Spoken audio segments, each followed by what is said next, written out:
Hey, what's up guys and girls, and welcome back to another video. Very excited for this one today. We're going to be going through the scikit-learn library of Python, which is a very important library for machine learning in Python. And definitely this video was pretty highly requested, so I'm excited to finally get to it. So what we'll specifically be doing in this video is we're going to be kind of slowly walking our way through the scikit-learn library and kind of showing all the different avenues you can go. But our ultimate task that we'll be building in this video is going to be two different machine learning models. The first model is going to automatically classify text that we put in as positive or negative. So for some examples, if I ran this line of code right here, I thoroughly enjoyed this, 5 stars. That's positive. Bad book, do not buy. That'd be a negative example. Very interesting stuff, thank you. That's positive, and as you see, the machine learning model outputs corresponding values. I could change this to something like horrible, do not buy, or I already said do not buy, horrible, waste of time, and that will, now we'll see this switch to -2. Cool, so it automatically knows, if these are positive or negative, and this could be applied to all sorts of cool things. I could, incorporate this model into my YouTube comments and see how much positive, how much negative stuff I'm getting.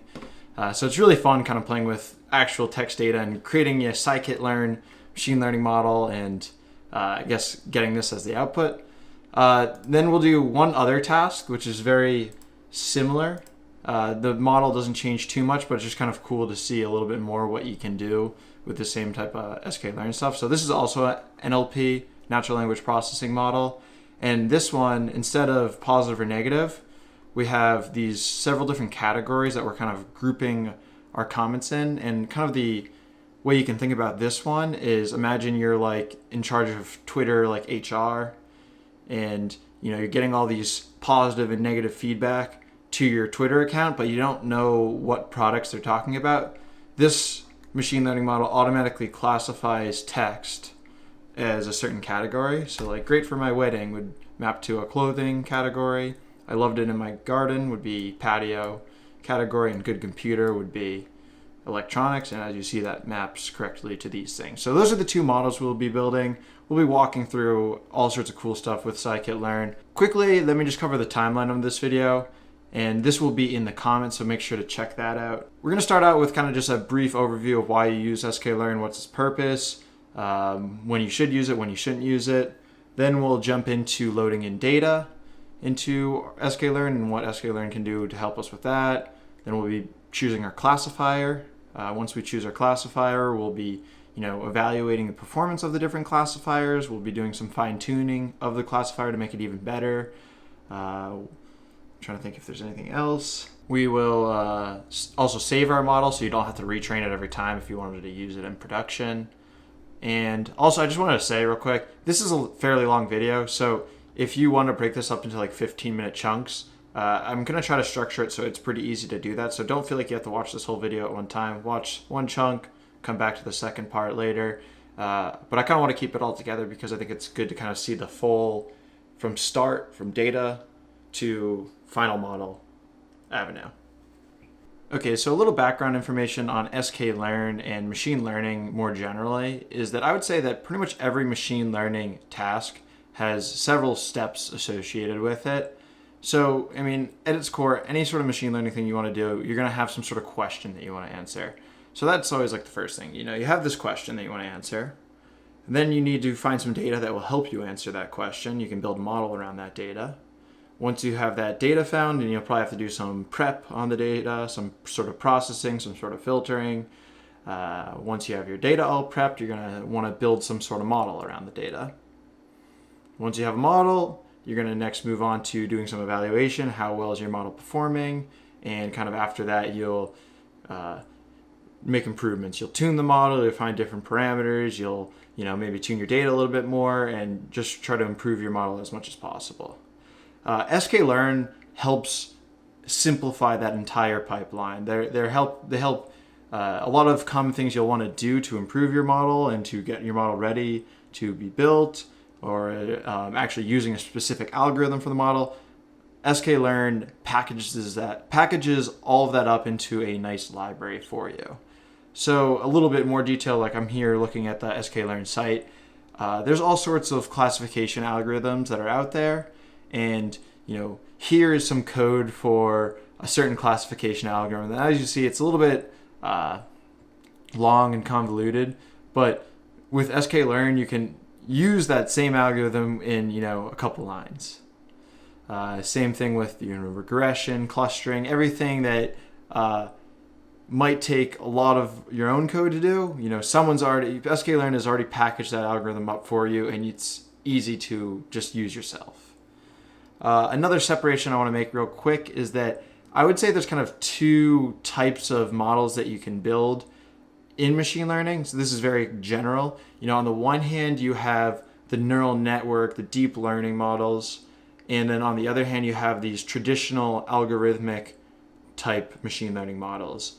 sklearn is really, I think, helpful in this traditional algorithmic models. They have packaged up all of this stuff for you to use from the algorithm side.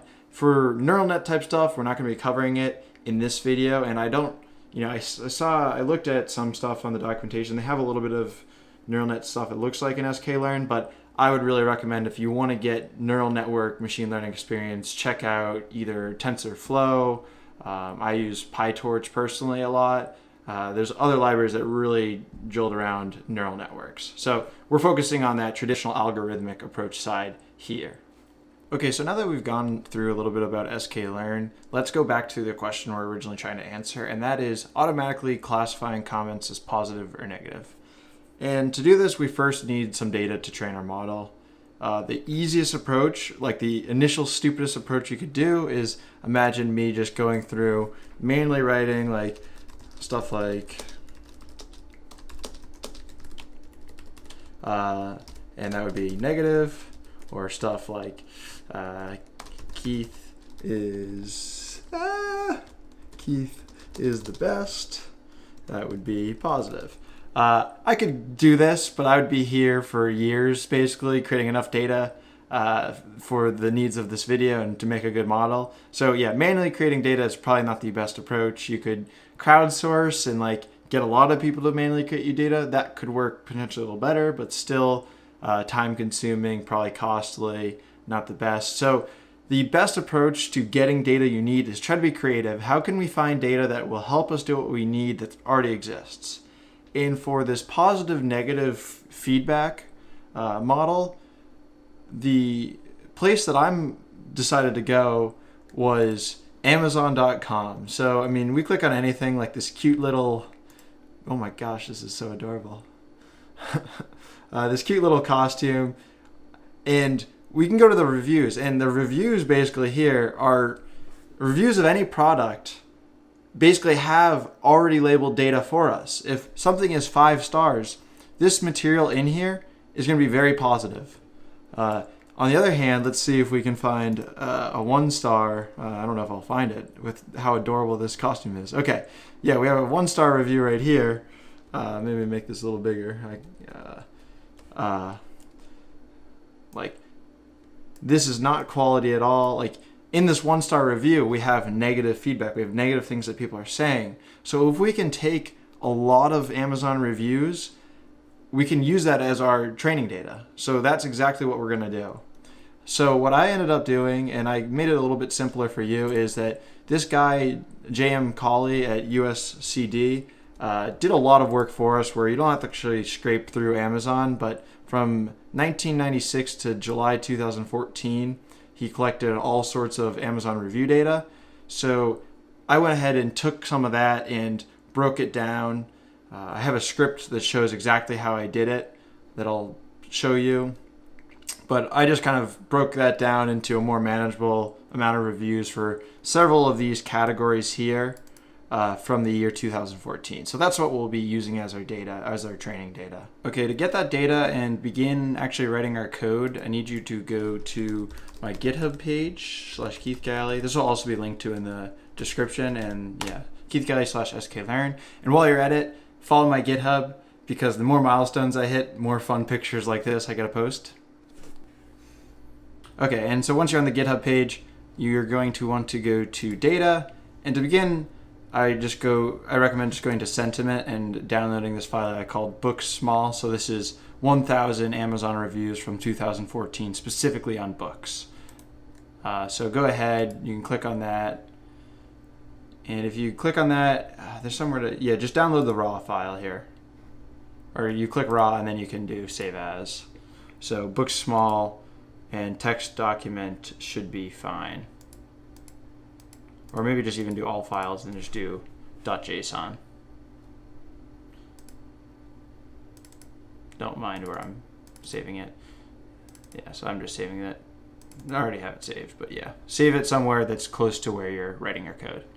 Okay, open up your favorite code editor. I personally like Jupyter Notebooks for anything data science related, and let's actually start diving into the machine learning tasks. So to begin, before I write even any code, let's just look at our data again. And I guess for the first time, this is what our data looks like. This Books Small that I told you to download, it looks like this. So it's a JSON file, I guess, and each line is another JSON object. So we're gonna have to, if we wanna like load this in a logical way, we're gonna have to load in this file line by line. And then what are our important fields here in this JSON? So I see we have this review text, and that's actually what is the text content in the review, so that's important. So we're gonna want that. And then the other thing that is going to be important, oh my gosh, this is a long one, is going to be this overall. That's the out of 5-star rating. So those are the two fields that I really care about. And then we can kind of do some additional stuff with that. So that's our file, and let's start processing that. So one thing I recommend is let's first import the JSON library. That will just allow us to process that file. And then if we're going to want to load this in line by line, this is what we can do. So we're going to go, well, first off, we need to know our file name.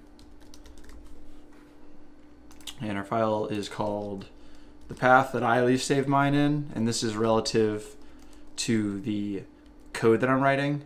It's within the data folder, and then it was within the sentiment thing, and it was called books small.json. So that was my file name. You might have something different. All right, and now we'll want to open up that file, so we can type in with open file name. What the heck, as F. So we're opening this file name as F. So the file is called F. And then what we can do is for line in F. And just to see what we have right now, I'm going to just do a print line. And this is Python 3, just a heads up, so I have to surround it with the parentheses. And I'm going to break out a loop because I don't want to run everything right now. Okay, cool. So I did get something out of that. And now what I want to do is I want to quickly, what do I want to quickly do? I want to get the review text. So we want to get, and the overall.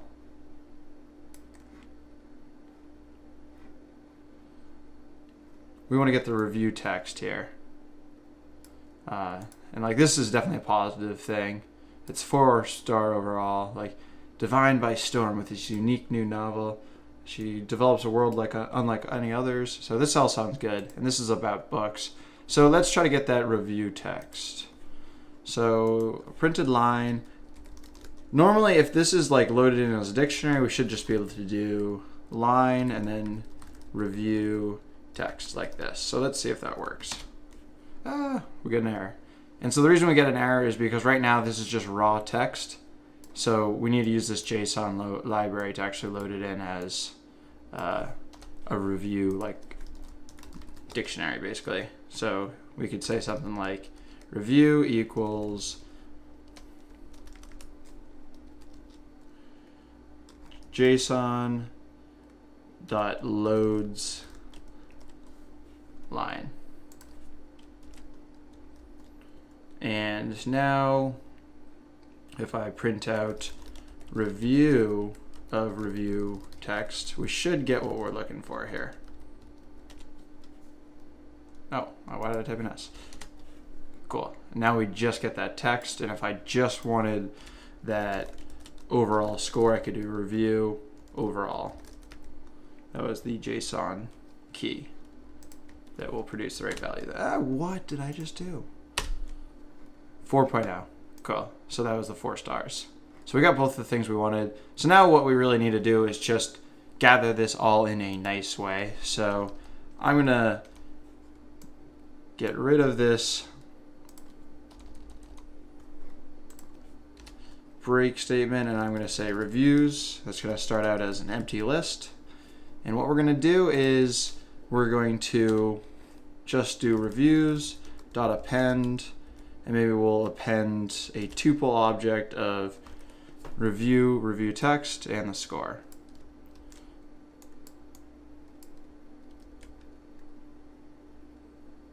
And the score. I can go ahead and delete this because I don't want all of it to print for all of 1,000 lines. And to just check to make sure it works, let's print out like a random object in that. So I'm going to just go with like review number 5. Love the book, great storyline, keeps you entertained. For a first novel from this author, she did a great job. Would definitely recommend. So this is a very positive review. I'm surprised that they gave it just 4 stars because they could have gave it 5, but whatever. But yeah, as it looks like it loaded in properly. And now if we just wanted to access like the review, we would just do 0, and we would, if we wanted the text or the score, we'd do 1. Well, this does work with this whole indexing to get like the score and the text. It's not the neatest way, and I think one issue I see with a lot of like data scientists and machine learning engineers is that it gets messy. Their data gets messy. It gets hard to parse through someone's code. So what we're going to do real quick is make a data class for our all of the data that we're loading in. So I'll do this above. So we're going to call this class review. And we're going to initialize it with, you always have to initialize it with self.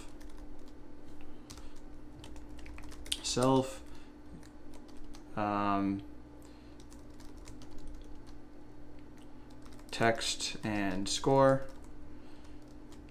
and basically self.text will equal text and self.score.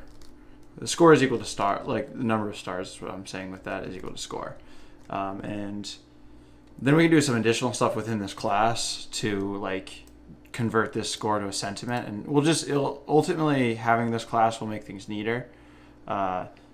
So now what we're going to do, instead of appending this tuple, we're going to go ahead and create a review object. So review, and then we're going to pass in the text and the score. So we already actually have that here. Text and score. So now, instead of doing one index to get the score, I can do reviews5.score. And as you see, it stays the same. And if I did the text.text, now I can easily get the text. It's just a little bit neater and helps you kind of keep track of things. And we're going to do a little bit more within this class. So one thing I want to do is initialize some sort of sentiment. So I can do self.sentiment. And for sentiment, 4 or 5 stars means positive. 1 or 2 stars means negative, and then I guess we can use 3 as like neutral. So I'll create a function within the review class called getSentiment. All functions within a class pass in self, and so what we'll do is, and I'll set this to self.getSentiment. So once we fill out this answer, it will return whatever this function does. And okay, so if it's 3 or 4 or 5 stars, it should be positive. If it's 1 or 2 stars, it should be negative. So I'll start with a negative. If self.score is less than or equal to 2, then we want to set, or we want to return negative. And I'll just use strings for now. Elif self.score equals 3. This is going to be a neutral case. I don't know if we'll actually use this at all, but I just want all of our possible scores to be covered. So that's neutral. And finally else, this is going to be a score of 4 or 5. That is going to be returned positive. And another small thing that I like to do whenever possible is I don't like having just strings floating around. I like to be very consistent with those strings so I don't actually accidentally like type the wrong thing. So I'm going to actually create an enum class, which is just a regular class, but you kind of call them enums in programming speak. And I'm going to call this sentiment, and that's going to have a couple different properties. It's going to have negative equals negative, and you'll see why I'm doing this in one sec. Neutral equals neutral, and positive equals positive. So the reason I did this is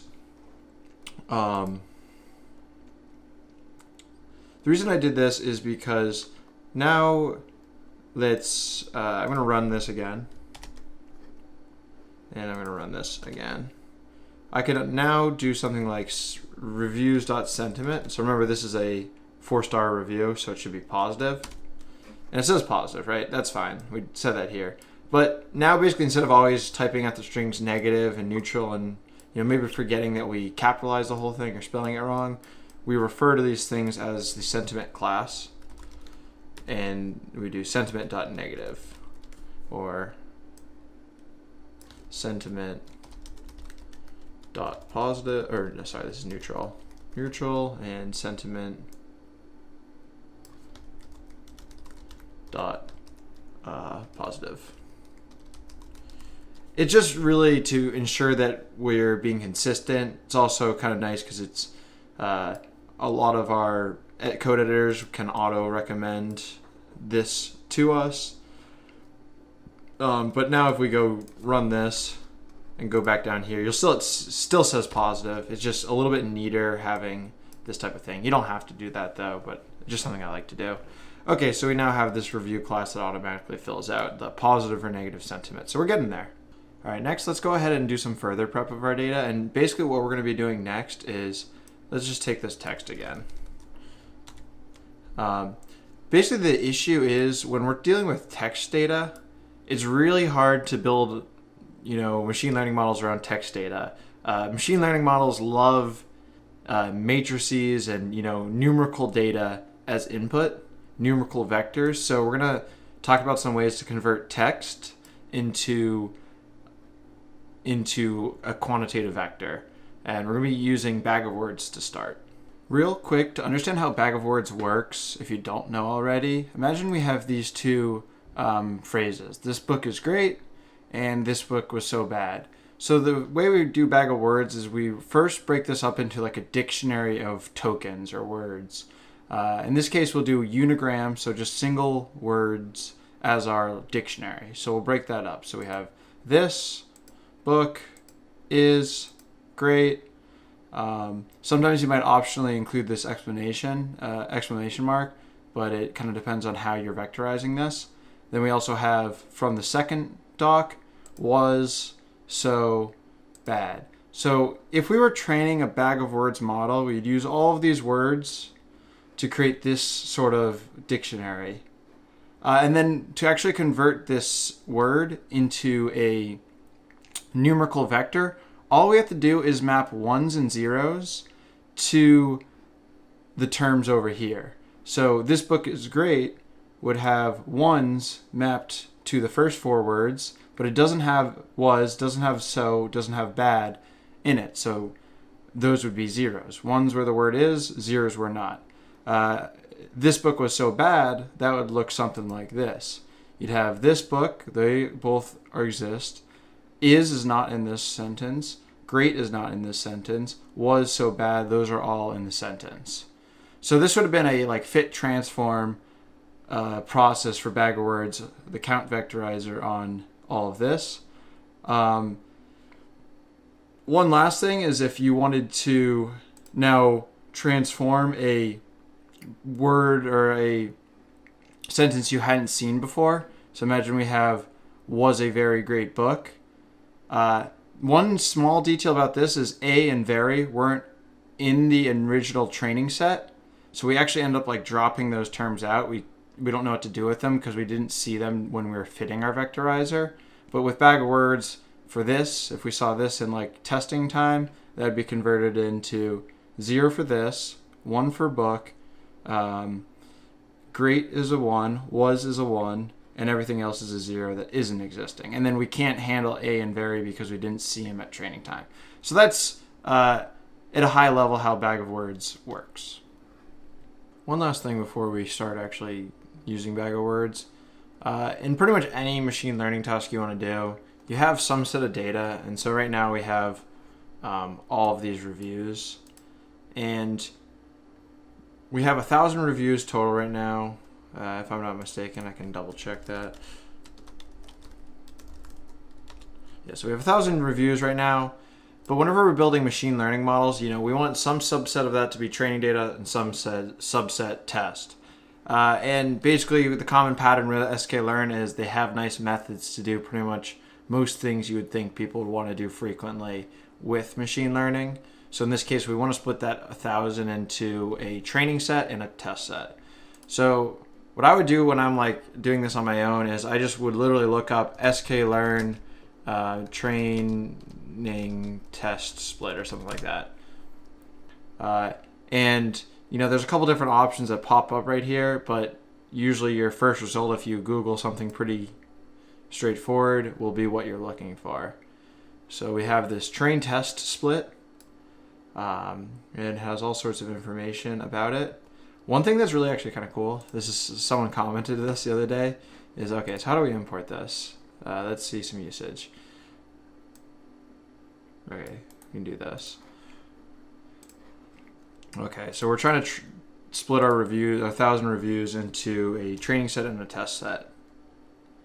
So I was just showing you the documentation, but what's actually pretty cool is if you are using a Jupyter Notebook like I am, if you do Shift plus Tab on that function,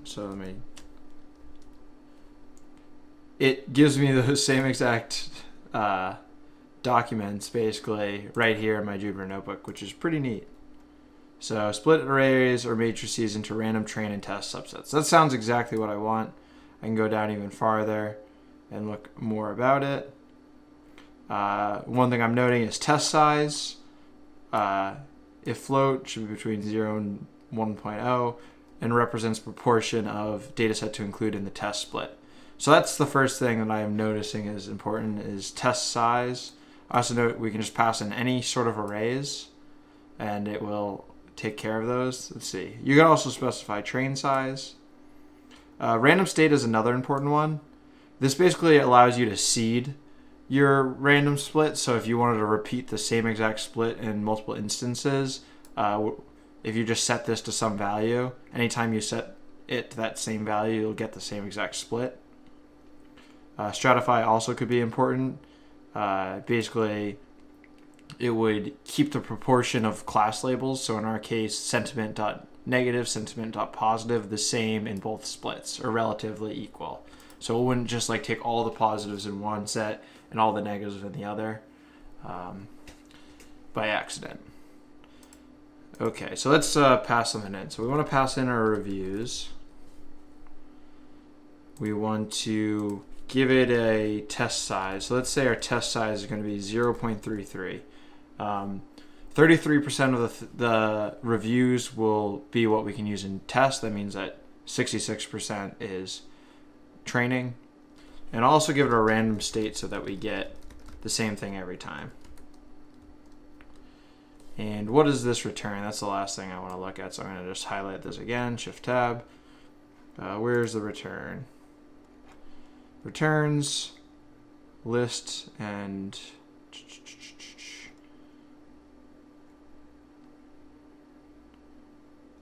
okay, so it returns an X and Y, looks like. Oh, okay. No matter how sorry, I was just reading that and I got a little bit confused. So no matter how many lists you passed in, how many arrays you passed in, it's going to output 2 times that. So in our case, we're just passing a single reviews list. So we'll get an X and a Y back. Or sorry, this is not X. I guess this would be more appropriately training and test. Let's run that. So if we look at the length of training, we took 66% of things. So this should be 666 about. I don't know how it's going to round, but let's see. 670. Okay, very close.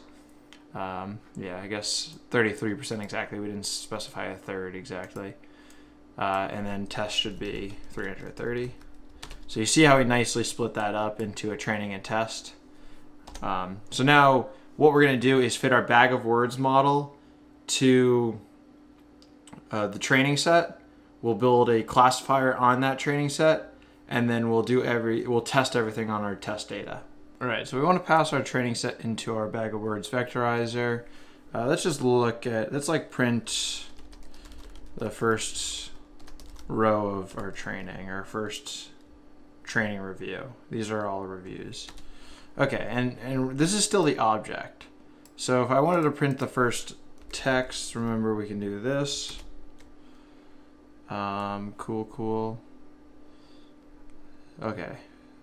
So this is a positive review. Let's just check. So remember we can do sentiment. Just remind yourself of the data. Okay, cool. So what we're going to want to pass into the bag of words vectorizer, and or maybe more broadly thinking, we want to take text and be able to predict whether or not it is positive or negative. So our X, the thing that we're passing into our model, is going to be the text, and our Y is the category or the sentiment, so that's positive or negative. So it's probably worthwhile splitting our training data into like training X, or maybe I'll just call this train X, and train Y. So to get just the text for X, we can do a little list comprehension. So we could do x.text for X in training. And for train Y, we can pretty easily do x.sentiment for X in training. So now going back to what we were just doing with the text, if I did train X 0, now I don't have to do .text, and you see that text we already saw is there. Similarly, train Y should tell us that positive sentiment. And as you see, it's positive. So now we've split it up to actually be our X. The X is what we pass in, and then the Y is what we're trying to predict. So for training, we use X and Y together to like know how to build our model. And then when we're testing, we test on just test X, which is going to be x.text for X in test, and test Y would be same thing as train Y, x.sentiment for X in test.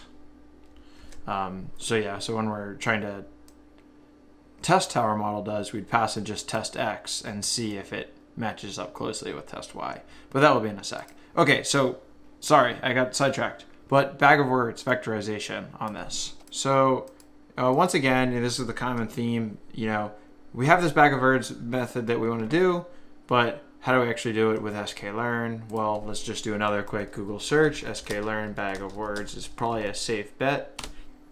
What happens? So we get a bunch of these responses, and once again, first two, probably either of these ones are going to be good options. I'm going to just click on working with text data here. Looks like there's a little bit of mumble jumble, but let's look up bag of words in this. Bag of words. Bags of words. Okay, bags of words. Okay, in order to perform machine learning on text documents, we need to first turn text content into numerical feature vectors. So that's what we've been talking about in this tutorial so far. Most intuitive way to do so is bag of words representation. So they have a little description in it here, and then as we see right here, it looks like they're actually doing it with sklearn. So this looks super easy. We can kind of just copy these lines. So I'll copy this line right here, And then count vec. Okay, cool. And maybe actually what's useful is to actually look up that count vectorizer, because that's really what we're going to want to do use, because it just showed it in an example. And if we go down here, what often is even most helpful when I'm like trying to get familiar with a certain sklearn library or tool or method is to find the example. They always provide examples in the documentation. And so if I look at this example, it has these 4 documents in its corpus. And as you can see, it extracts out these features here. And if you remember bag of words that we just went over, this is the last feature. So for the first document, the word this appears. So there should be a 1 in the last spot for the first document. It is. Does the word third appear in the first document? No, it does not. So 0. Cool. This is what we want. And the one thing to note that is slightly different is it's not a binary thing with this count vectorizer by default. Like for the second document, it has 2 occurrences of document, and that's represented with the 2 here. And I think there should be a way to make this binary, so you could just do 1 or 0. I would have to double check that. Yeah, actually binary right here. So non-zero counts would be just set to 1 as opposed to 2. So you can play around and see what works better for your model. But let's go ahead and actually do this now with our thing. So I copy that in. One thing to note is if you want to use that Shift-Tab method to see the docs, you have to run your cell first. It won't know what it's looking for unless you do that. I tripped myself up a little while ago by not doing that. Okay, so what's in that example? Vectorizer equals count vectorizer. We'll just copy that into our cell as well. Maybe I'll just copy it from here.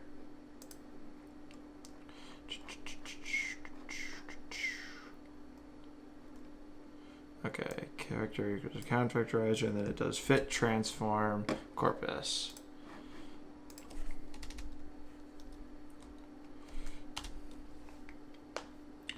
Okay, and vectorizer.fit transform, and now our corpus, instead of being the little review corpus they showed us here, it's actually just all of our training reviews, so it'd be trainx.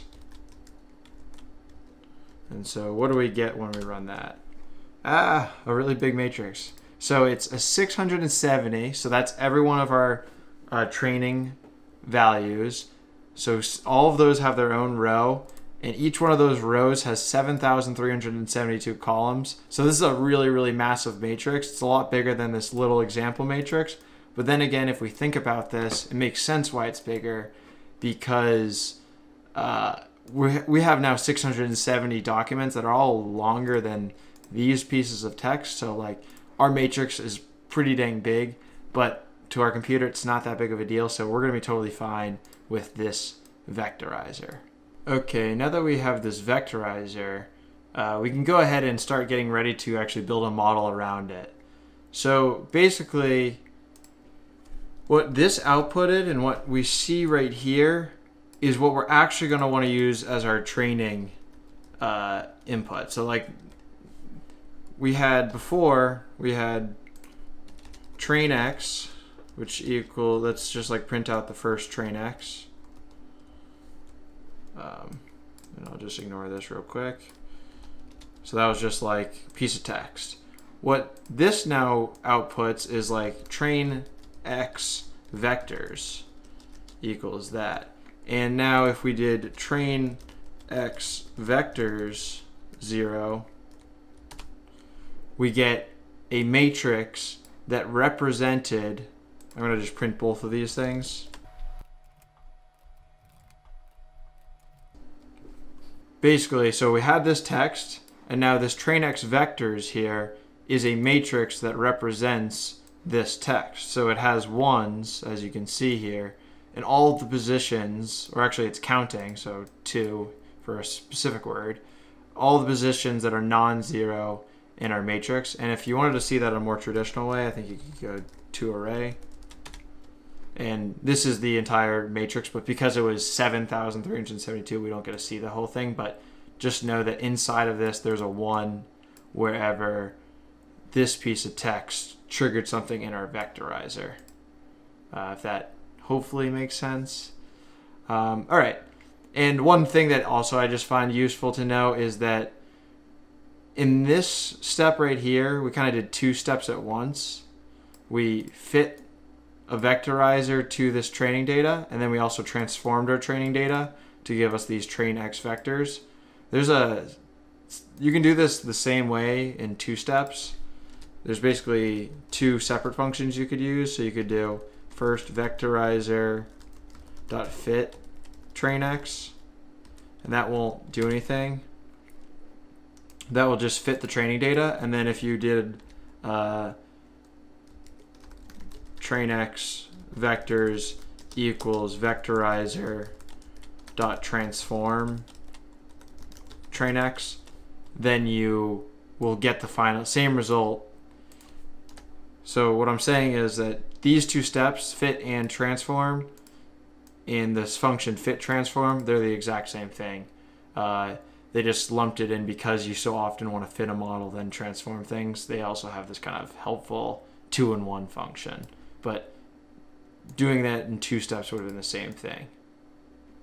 Just useful to know because most every like sklearn thing has like a fit transform, fit and transform, and usually you'll want to fit and transform it first. But now actually when we like played around with getting our test X vectors, so numerical representations of our test set text, we could just do vectorizer dot transform because we don't want to like fit a new model, so we just transform it to text X.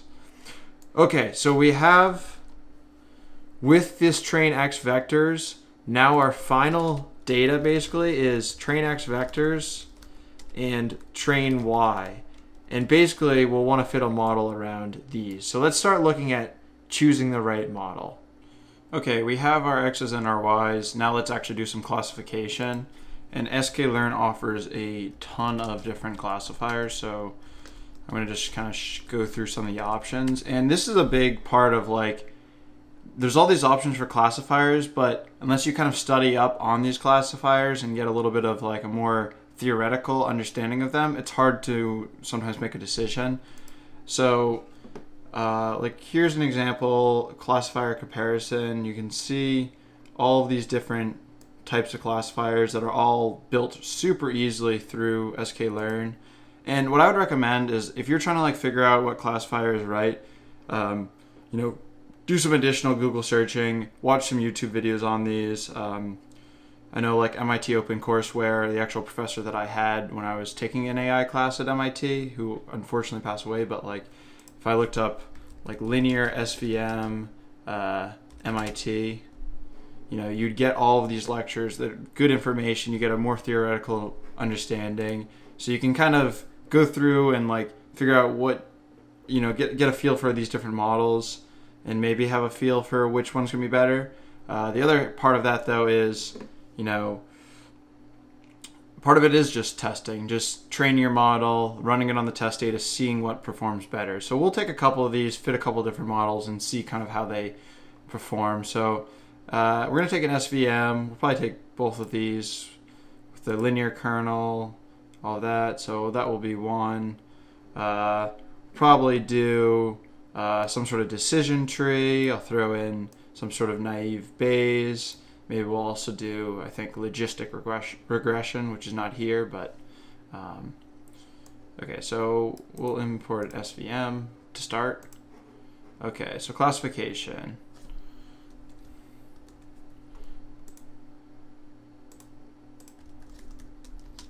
Start with a linear SVM.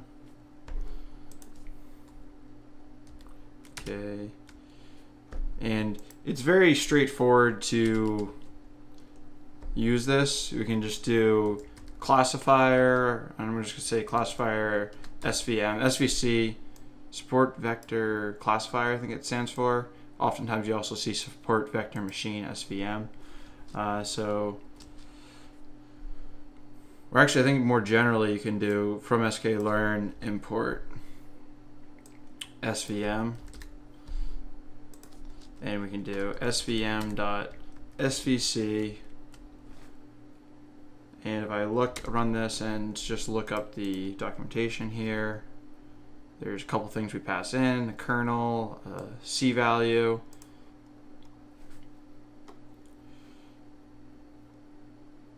and yeah, reading the documentation, the penalty parameter C of the error term. If you read up on the theory, you'll have a little bit more idea of these different parameters. It's good to know what you can play around with.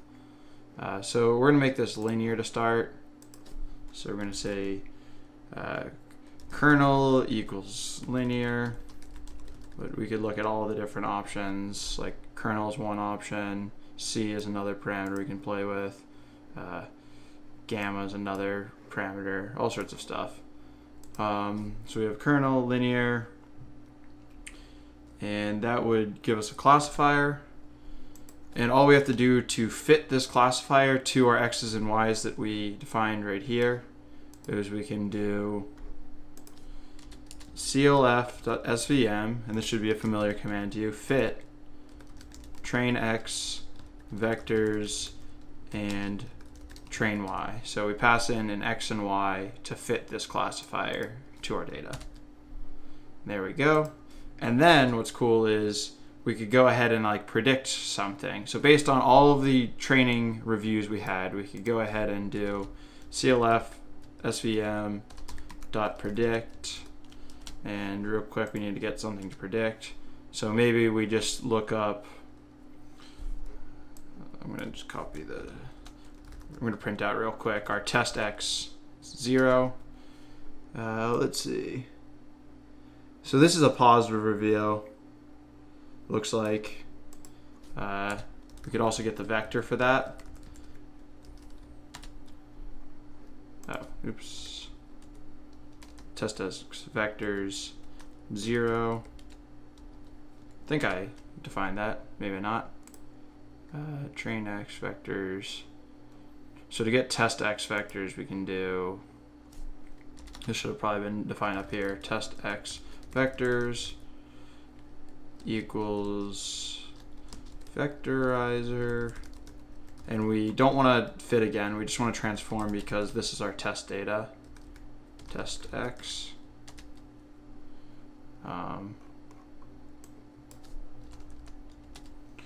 Okay, now so we have these text x vectors defined, so we have something to pass in, and now what we can do with this trained SVM classifier, we can go ahead and predict whether the words, this review, every new McColl better is better than the last, this is no exception. We can predict if that's positive or negative.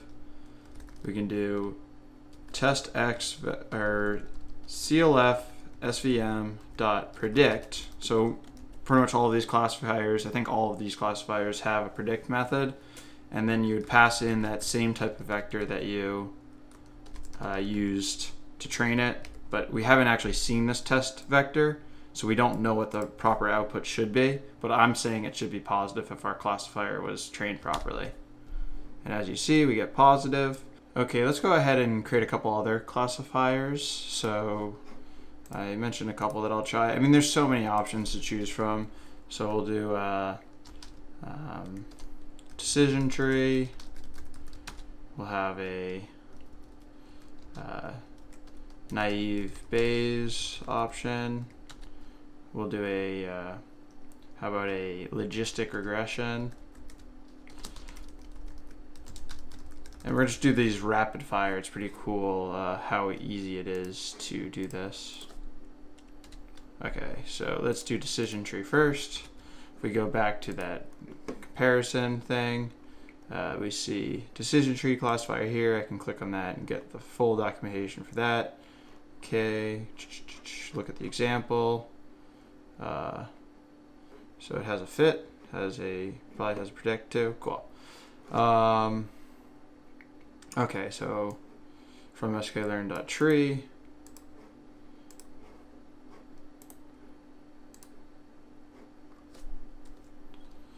import that, and then basically we're copying the same code as before. No, I didn't want to do it there. I wanted to do it here. Insert, so below. Copy. So we're doing decision tree real quick. And we're going to want to fit that. So classifier, we'll just call it classifier decision equals decision tree classifier. And then once again, like you could look up the docs of this and see what options you have for things to do, and you kind of play around with that to do whatever's best. We can do clf.decision.fit. We're going to do the train x vectors again, same exact, we're fitting it to the same exact data and the train y. And let's see what happens. So we have another classifier. We've just trained decision tree classifier, and we could do the same type of thing. Let's see if it predicts it properly.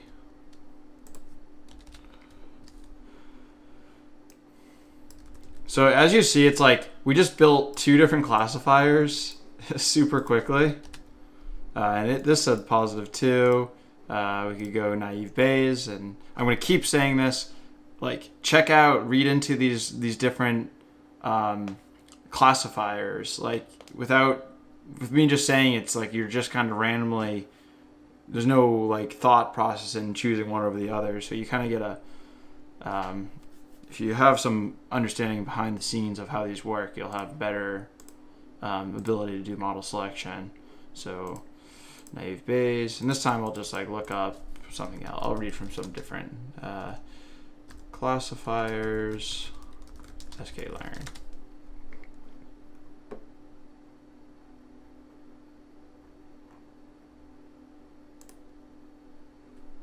There's all sorts of documentation, all sorts of different types of classifiers here. So I want a naive Bayes. So we'll try just this Gaussian naive Bayes.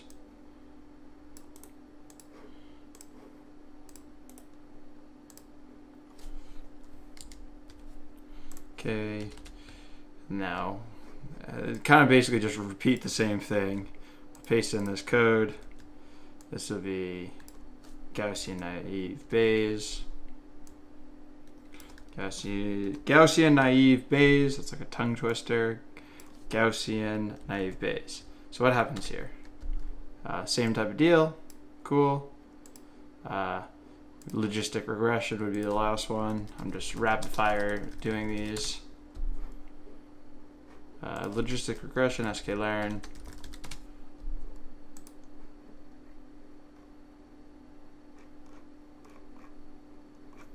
How do I get you? Okay. Cool.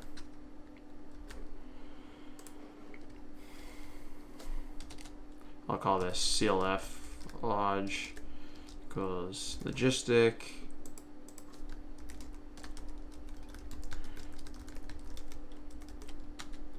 And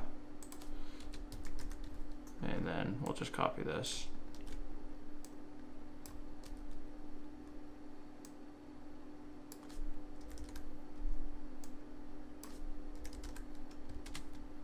What happened? Okay. So there's some future warnings, but everything's fine. Everything's predicting positive. That all seems good. Okay, now that we have some trained models, let's actually evaluate these a little bit more comprehensively. So let's look at the entire test set and see how accurately we predict every one of those test examples. So like above, we seem to predict positive correctly for every one of these models. So that looks good, at least initially. So how can we do this a little bit more comprehensively? We can go ahead and do, let's just real quick look, just to show you where you would find it. Naive Bayes would work. So what are the functions you can do with that classifier that we train? Or maybe I'll just look up like SVM, sklearn. Because there's a specific function I'm looking for. I just want to show you where you'd find it in the documentation. Okay, score, this is what it is. So we pass in an X and the Y, and it will predict all the X's and see how it compares to Y. So score is what we're looking for. And if I clicked on score, you would see probably how to use it in an example. Maybe not, but you could look up score example. But here's how we use it. Let's take our SVM classifier. pass in the test x vectors, that's what we want to convert, and see how this predictions for this compares to our actual test y.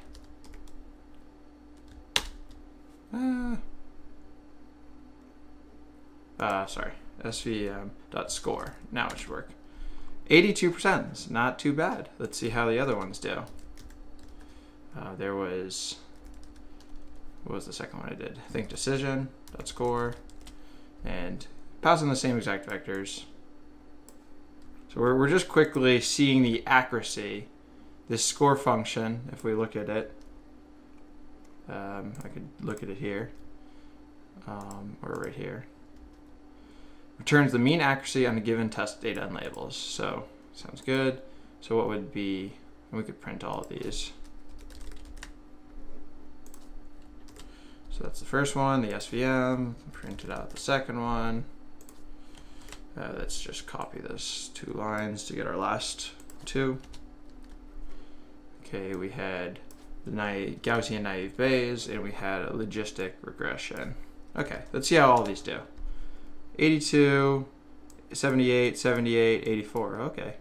All very good, which is pretty nice because we didn't do much at all. But is there a catch? And I'm going to tell you right now, there is a catch. So we just looked up the accuracy. The other metric, like accuracy is one thing, like how many labels did you actually predict correctly. The more important metric that we usually care about as a data scientist, I would say, when we're doing classification tasks, is the F1 score. So I'm just going to shorten this line up. So this right here was the mean accuracy on all of our test labels. Let's look up how our F1 scores are for these same exact classifiers. So to use F1 score in sklearn, you can import it like this, and then if I run that, we can do a little look at the signature by doing Shift Tab on your Jupyter Notebook. And so what does it say? Compute the F1 score, also known as the balance F score or F measure. And it gives you a little information if you don't know too much about F score on how it's actually calculated. It's worth just looking into that because it is a good measure. So we need to pass in Y true and Y predicted. And then optionally we can pass in some labels. So labels might be helpful for us. Okay, so we first need to pass in the Y true. So for all of our models, this will be the same. It'll just be test Y. And then we need to pass in the predicted Y. So predicted Y would be clf.svm.predict of all of those things in our test X vectors. So we do it like that. So let's see what our F1 score is for the linear SVM. What happened? Target was multi-class, but average equals binary. Okay, we'll try no averaging. I just want to see each individual class how good its F1 score is. So average equals none. Okay, cool. Okay, so what do these numbers mean? Well, it's a little bit clearer if I pass in labels. So labels are going to be equal to sentiment dot positive, sentiment. And there's 3 labels I noticed, so we actually forgot to filter out our neutral labels. So now we were building a classifier to do positive, neutral, and negative instead of just positive or negative. We might switch that. I think we will probably switch that. So we'll go through how to do that. Neutral and sentiment dot positive or negative. So I might just make things clearer. And one thing to note is if I like switch the order here, we now know which ones associate with what. If I switch the order of these labels, just because it might not be clear otherwise. If I put like positive at the back, you'd see the 90 switch to a different location, as you see. So I'm going to go back though because it was more clear. Okay, so we have F1 score of 90% for positive. So it's very good for positive, but it is trash for this model's pretty trash for the neutral and negative labels. So we want to improve that because yes, we can predict positive, but we want to equally be able to predict negative too. And basically right now what our model is doing is always predicting positive, and oftentimes I guess it's right based on our test data split. Okay, let's just see, does this hold true for the other models too? So like try the decision tree. That, oh wow, okay. That did very good on positive again, awful on neutral and negative. So this might be the common trend. Gaussian naive Bayes, that is same thing, good on positive, bad on negative and neutral. And finally, logistic regression. Yeah, it almost like looks like it's good on this, but that's 0.093, not 0.93. Okay, so very good positive. They all are very good positive. So now we've discovered something. How can we make our model better on not just positive examples? So that's what we're going to work on next. Okay, when all of these models perform like equally as bad on neutral and negative, you know, I'm not really thinking that it's a model issue right now. I'm thinking it's more of a data issue. So we're going to do a little bit of investigating into our data and just see if we can find anything. So let's look at our training data. So TrainX, I guess, yeah, TrainX. So remember what TrainX was. That was all of the labels that we used, and we ended up actually converting them to vectors. The thing I'm more curious about is train Y. So let's just look at the first like 5 elements. Okay, and this already is telling. This is in our training data. We have 5 positive things in a row. We could honestly probably, let's look at the entire list. Okay, 5 right in the first 5. Okay, that's kind of telling. We can do train y.count of sentiment dot positive, and let's see how many actual positive labels we have. 552. Okay, so remember we had 670 training labels total, and 552 of them are positive. So right away, our models are going to be like heavily biased towards these positive labels because there's way more of them. So we do the same thing for negative, 47 negative labels. So, and I guess the rest would be neutral.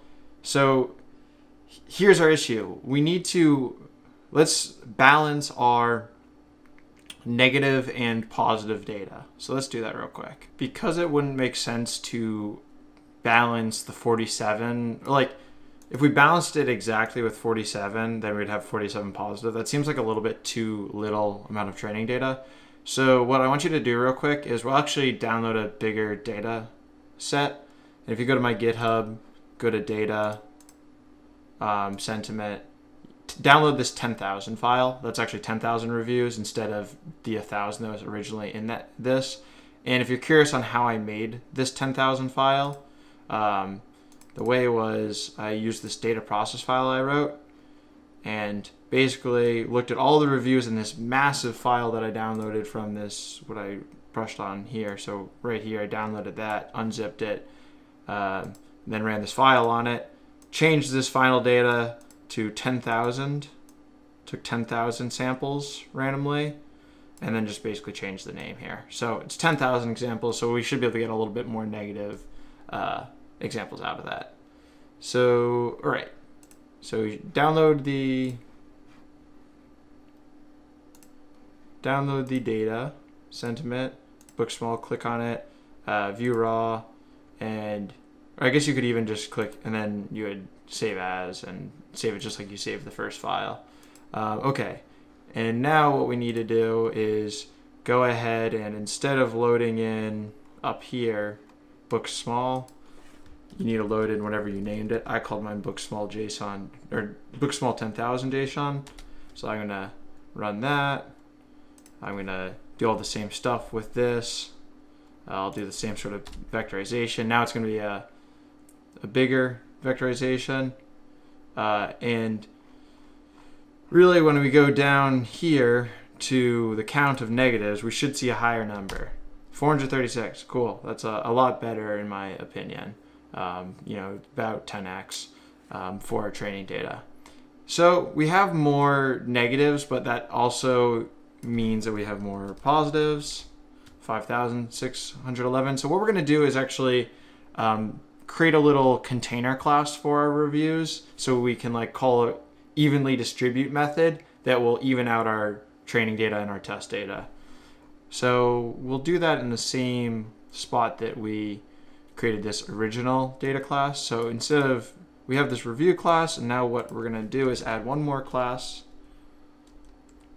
and that's going to be review container. And to initialize that, we will want self as always, and then reviews. And the reviews we already know what are. Self.reviews equals reviews. And we can create a method called, and I'm making this a class just because it makes things neater. We'll create a method called evenly distribute. Takes in self, and what that will do is count the number of, it will count the number of negative sentiment things, and it will, okay, so we'll write this and just bear with me. So we want to get all of our negative examples from the reviews. So what we'll do to do that is we're going to filter our reviews list based on what is equal to negative. So this is a little bit of a, so filter, bear with me, x.sentiment. We want all of our reviews, the sentiment of our reviews, to be equal to sentiment.negative, and that will be done on the entire review, so self.reviews. I think that's good. And I'll just print negative real quick so we can see what this is doing. Basically what it's doing, and I'm not gonna actually print negative, it's looking at all these reviews, mapping every sentiment, and it's basically just filtering based on every sentiment is negative. So whenever the sentiment is negative, we're keeping track of that in the negative list here. And we can do the same thing for positive. Equals filter. I'll just copy this line.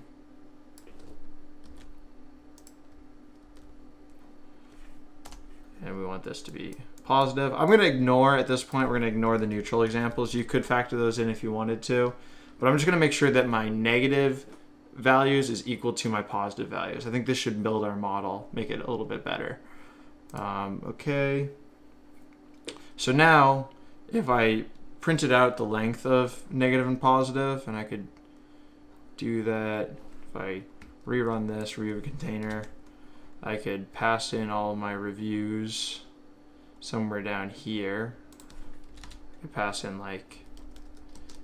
equals review container of training, and we'll just run container dot evenly distribute.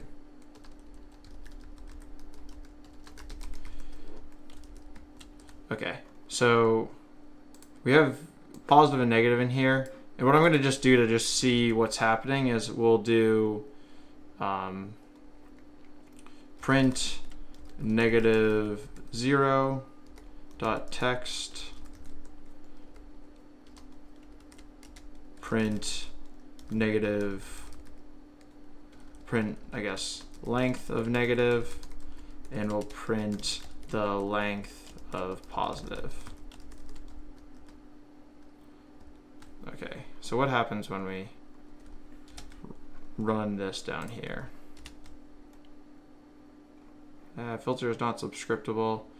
That is because we now need to convert this to a list. When we filter something, it doesn't automatically convert it back to a list, so you need to surround it with the list blocks. And now what happens here? Cool. So it gives us our text from the negative, shows us that we have 436 pieces of text, and there's 5,611 positive. So what we're going to do is just basically shrink the amount of positive examples to be equal to the length of the negative. So that is equal to positive length negative. And I guess, yeah, okay. So that's equal to the length of negative. And now what we're going to do is our final reviews is going to be equal to negative plus positive shrunk. So now what we're basically doing is shrinking the amount of reviews we're actually storing and just only containing the negative ones and the positive ones that are equal to the amount of the negative. And just for good measure, we're gonna also import random. I think this might be overkill. We might be doing this twice, and we're gonna shuffle those reviews and just make sure that our data is kind of evenly and random when the negatives and the positives come. Actually, yeah, we do need to do this because otherwise we'd have all the negatives and then all the positives. So we're just going to shuffle up the order so that you don't know if a negative or a positive is coming next. Some of the algorithmic models this will be important for. Okay, cool. So we're going to rerun that. Hopefully everything works. Remember, we imported random here too. Okay, now if we go down to our evenly distribute, and if we run that, or actually that's container dot reviews, and then we'll just get the length of that. We'll just see if the total number of reviews now that we're looking at are smaller. And then I'll do a couple additional things. Okay, 872. So that sounds like exactly in the middle of, how many negative there were times 2. Okay, so now instead of doing this, we can all kind of bake a lot of this stuff into our container type now. So I'm going to just call this like train container. And we'll make a test container too. And you'll see all of what I'm doing in a sec. And I want to note too, real quick, part of the reason I'm doing this and breaking things out into classes, it's not necessary, but like real world, this is like a real world tutorial, and it's always important to try to like keep your stuff neat. And even though this is easy enough to do, if we have to do this a lot of times, it might get annoying. So we'll bake in some of this breakdown into our review container class. So what we could do is add a couple of new methods. We could do def get text self, and all that would do is return this basically.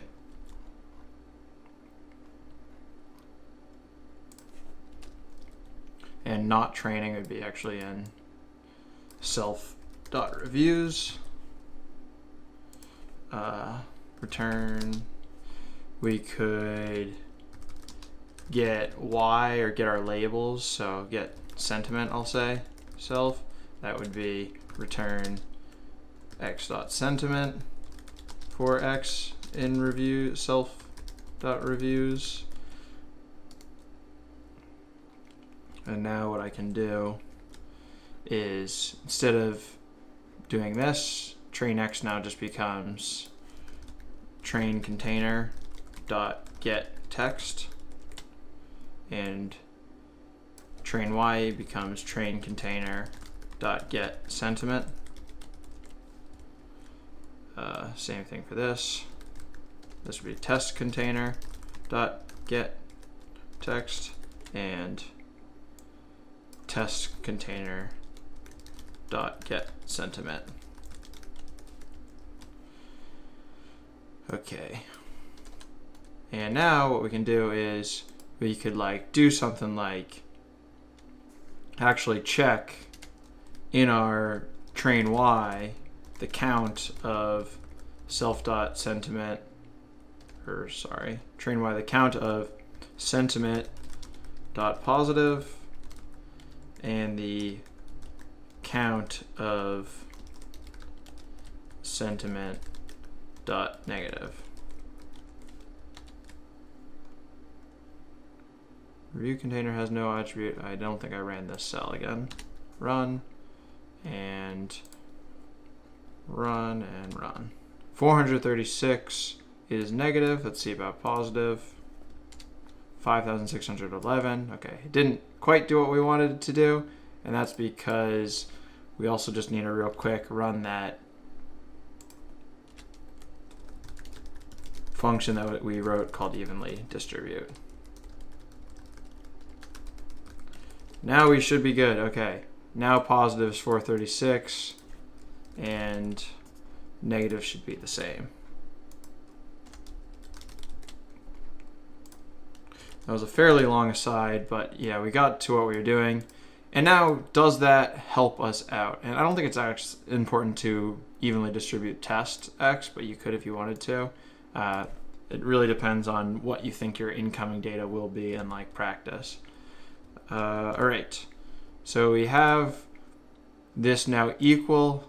So we're going to vectorize it the same way using our slimmed down train x and train, oh, actually train x vectors. Okay, that's good. Test x vectors. We could also bake this into our review container class if we wanted to, but it's fine like this for now.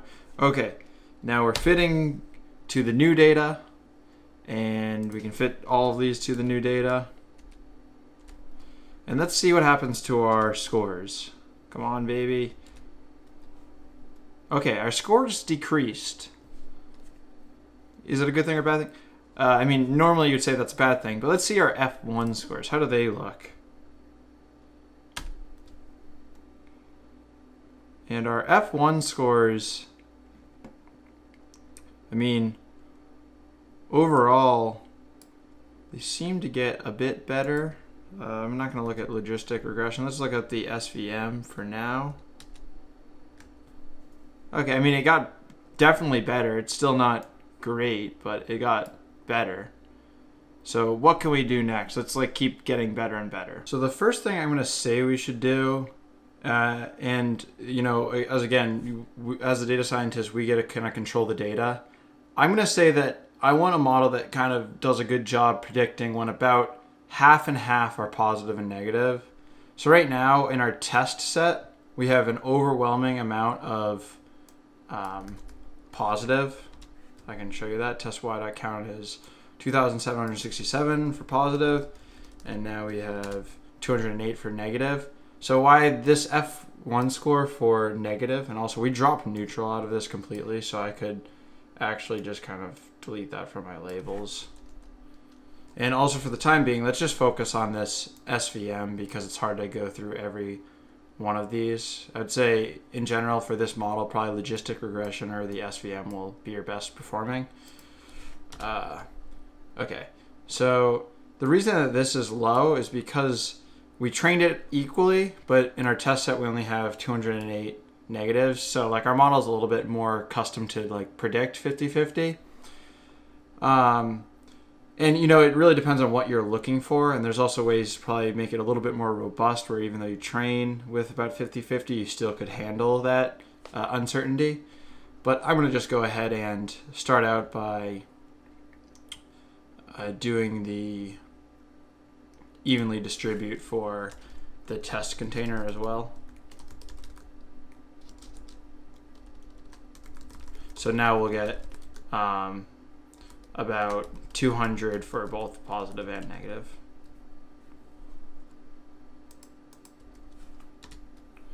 And everything else should stay the same here. Nothing changed. Nothing changed here. All of this stays the same. Now we can just go back and let's see what happens to our F1 score now that we made it about half and half. So we basically what was happening before is we probably were getting a lot of false positives. If there was something that was actually like a positive comment, we were predicting it negative because we were about equal, like predicting positive and negative based on it. So let's see what happens now that we make this, we evened it out. So I mean, sorry, this is not the model I'm running, but as you can see, 208, 208. Okay, let's see what happens to our F1 score for negative. it shouldn't predict, I mean, it should predict negative at a higher accurate rate because it's tested as even. What happened? I think I didn't like reset things, so I was like doing some weird stuff.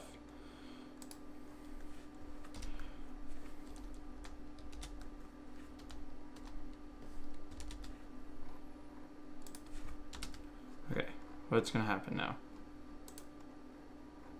Come on, work. Okay, cool. And look at that.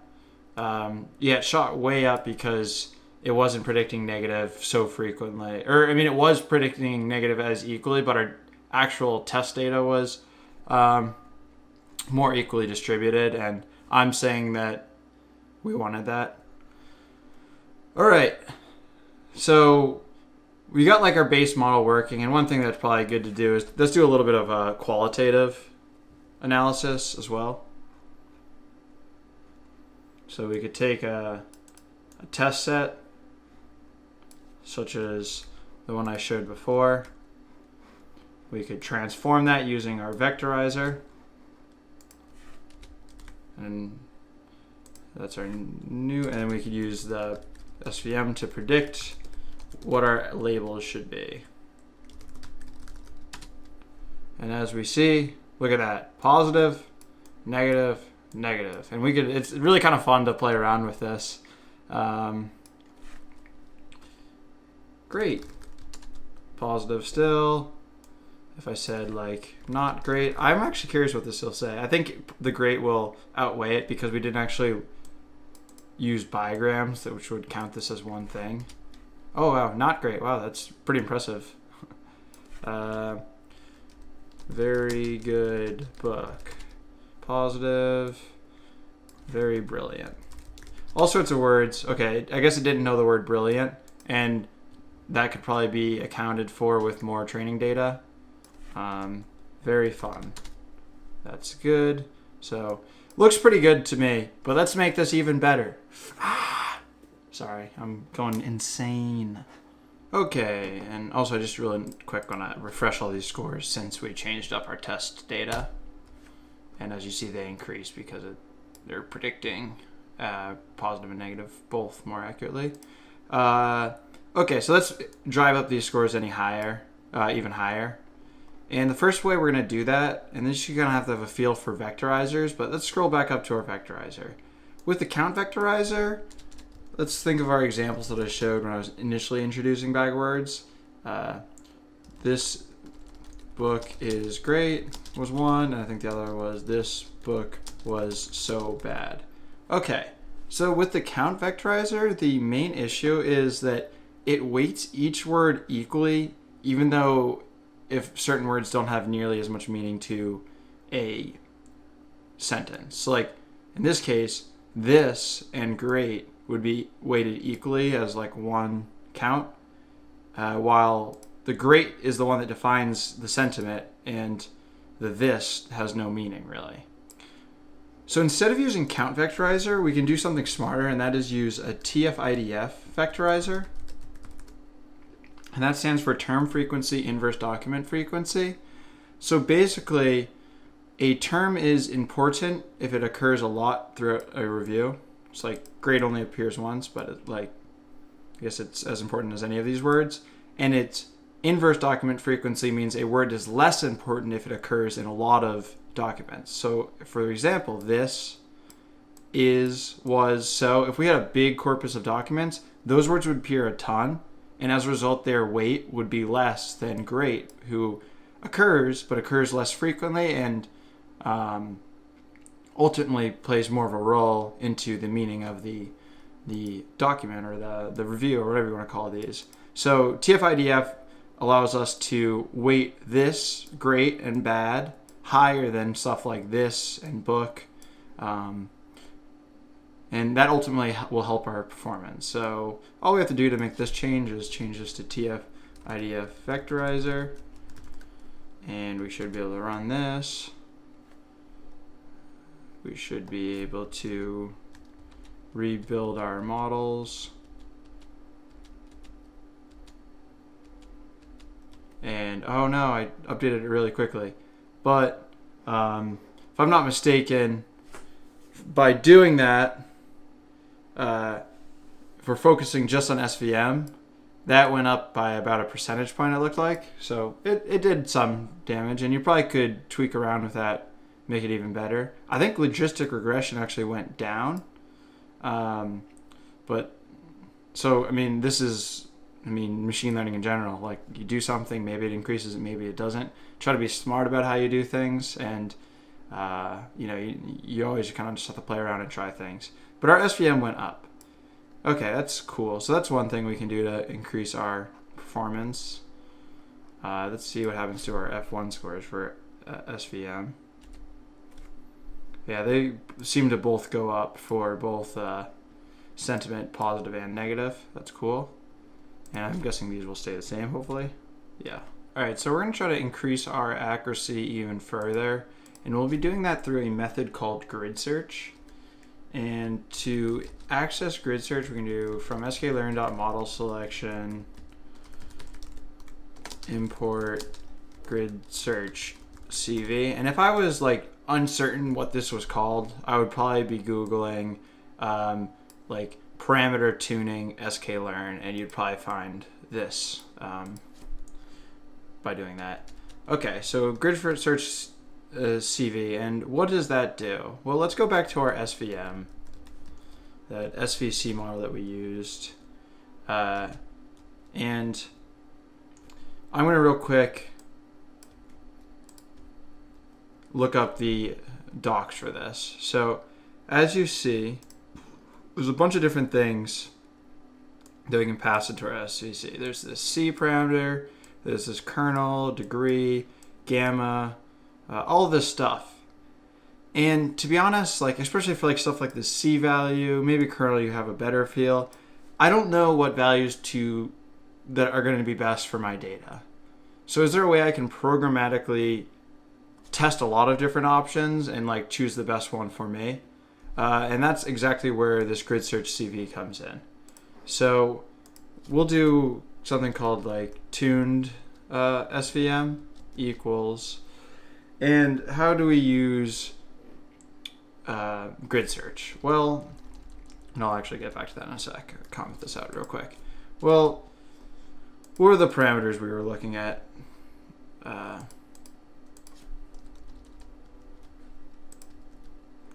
Well, C, kernel, gamma. Well, let's just focus on the C value and kernel value right now. And remember, for kernel, we were using a linear, but you can also use one of these. So we're going to pass in some parameters. So what are our parameters going to be? They're going to be, first off, we'll have kernel. And for now, I'm just going to list in 2 kernel options. So kernel, and I'm going to pass in, this is a dictionary mapping kernel to our options that we want to look at. Linear, so that's what we're currently using. And there's this other one that's the default, that's radial based, I believe, kernel. So that'll be one of our parameters. We can also pass in a C value. Right now, the default is, I think, 1, as you see here.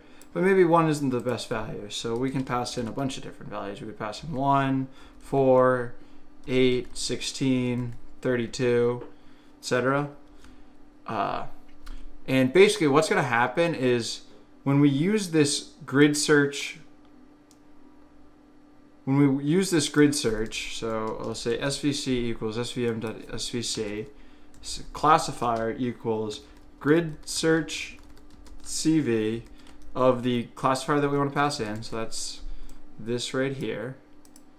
And then we're going to pass in the parameters, and then we can optionally pass in the CV value, which is basically how many times it wants us to split the data up to like cross-validate and make sure that things are working well with a specific parameter on our training set. So now we have our classifier defined, and we can do classifier.fit train X, train Y. So we're fitting it just like we fit all of these other models up here, or up here. Train X vectors, I guess I have to pass in. Train X vectors, train Y. Okay, and so now what's going to happen is it will check linear kernel, it will look at, for this linear kernel, it will check all of these C values, figure out what's the best option, and then it will also check this RBF kernel and check all of these C values. And then it will choose a kernel and a C value that it predicts will do the best on unseen data. So let's fit that. This sometimes will take a little while depending on how many parameters you pass in. I don't actually know how long this will take. We'll see. Oh, it worked. Okay, cool. So it found, after doing this, that it's found that it was a good value that we put in. One was fine, but it actually changed our kernel value. It recommended the radial-based kernel. So now we have a new classifier. And if we went ahead and did the same scoring method that we've done on the other values, and I'll do this in the next cell so we don't have to rerun this. Okay, so remember our SVM before was 80.7% accurate, and now let's see what happens after we did a little bit of fine tuning. Oh, it's about the same. I guess that RBF kernel didn't do much. Kind of coming down to the end of this first model. I mean, there's room for improvement here. A couple things you could do if you wanted to improve any of these models further. Specifically, I'm just focused on this SVM that we just fit. I guess this is really pretty general for all of them. Think about how what our text looked like. Like, one thing you could potentially do is just strip out any of like the frequent words. Maybe that would help a bit. You could, one thing I noticed that might be a problem is, let me just insert a cell, is that words like good and good, they probably would treat this, I think by default, you're not stripping out punctuation. So like good explanation and good would be treated as different words. So like one thing you could do to make your model better is strip out all of the punctuation marks. What else could you do? You could look at exploring more complex things than just doing bag of words and TF-IDF vectorization. There's a lot of cool state-of-the-art language models that are out there. There's OpenAI's GPT that maybe you could do something cool with. There's Google's BERT that's also good. Those are both topics for maybe future videos. But this also isn't a natural language processing video, so I'm not going to cover the future areas. So let's talk about saving the model. Okay, so we have this classifier right here that we want to save so that we don't have to retrain it the next time we want to use it. Well, we can do that very easily with this library called Pickle. So if you should, I think, have Pickle maybe by default, but if you don't, you could do a pip install of Pickle and get it. And basically what we can do with this Pickle library is I can do with open, I've created some directory. Let me see where I am, one sec. And you can actually, so in my sklearn directory, I have this models, and I'm going to save a model here. So models / sentiment classifier .pickle. That's what we're going to save our classifier as. So with open sentiment classifier pickle, and we need a write there, so we're going to open it as writing buffer as f. We can do pickle.dump clf to f. So this is taking our classifier that we were using up here, basically the SVM, but with some tune parameters that ended up being basically the same parameters, giving us the same result. We have this, and we're dumping it into all of the parameters in here into this file. So I can run that. Now what's cool is that I can go ahead and, even if this CLF wasn't defined, or if I wanted to define it as something else, I can just simply load in the model. So I could go ahead and do something like, so I could do, I need to open that file.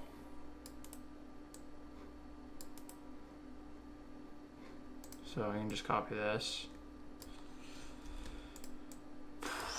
Open, and now this time I'm reading it, so I should read buffer as F. We want to do classifier, so I'm just going to call loaded CLF. And just so you're clear, if I was trying to do loaded CLF dot predict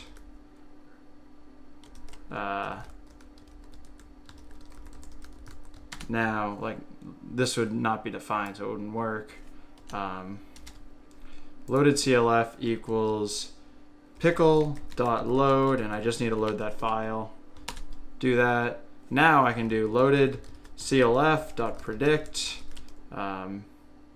test x vectors. Let's just test the first one. What is the first one? Test x 0.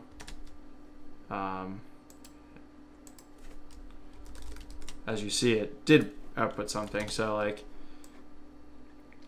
we have a review that looks like this, and without doing anything before, we didn't have to retrain a model. We were able to just load this pickled file and use it just as we were using the classifier before, after the training. So that's pretty cool. It's very, very useful, because if you're training these models, you want to be able to save, you want to be able to use them in production, and using this pickle by dumping your trained models and then reloading them, that's how you're going to do this.